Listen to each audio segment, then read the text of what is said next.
Salut tout le monde, je m'appelle Maria, je suis pâtissière et photographe et en ce moment je voyage beaucoup. Je suis connue pour tout le temps parler de nourriture et quand j'en parle pas c'est parce que je suis en train de penser à ce qu'on va manger ce soir. Je me suis dit que ce serait hyper intéressant de vous parler de ce que je rencontre pendant mes voyages, donc des plats et des ingrédients locaux que je trouve absolument fascinants. J'adore aussi l'ethnogastronomie. L'ethnogastronomie, c'est de voir comment la nourriture et les pratiques alimentaires ont évolué dans une société et sont vraiment le fruit de coutumes et d'une époque. Aujourd'hui, dans le premier épisode de On mange quoi ce soir, je me suis dit que j'allais parler d'un plat absolument emblématique du pays où on est maintenant, l'Indonésie, qui s'appelle le mie goreng. La langue indonésienne a été inventée en 1928 pour regrouper toutes les langues de cet énorme archipel. Et du coup, c'est une langue qui est assez simple pour qu'elle soit facilement adoptée par les gens. Mie, ça veut dire nouille, goreng, ça veut dire frites, et donc mie goreng, ça veut dire nouilles frites. C'est une baille de nouilles jaunes qui va être sautée dans l'huile avec de l'ail, de l'échalote et de l'oignon, auquel on rajoute des légumes. Le mie goreng est dérivé du show mein, qui est un plat chinois et qui a été amené par les immigrés chinois qui constituent maintenant 20% de la population indonésienne et qui ont emporté avec eux leur héritage gastronomique. D'ailleurs, le mot mie veut dire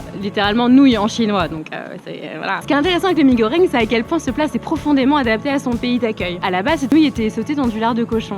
Bon, évidemment, ici, le pays a majorité musulmane, donc ils sont passés à l'huile de palme. On a aussi l'utilisation du kebab manis, qui est une sauce soja sucrée qui est typiquement indonésienne, et aussi l'utilisation des échalotes frites sur le dessus. Le mie goreng est aussi différent selon les régions. Par exemple, à Java, il va être très sucré, et à Sumatra, il va être très épicé.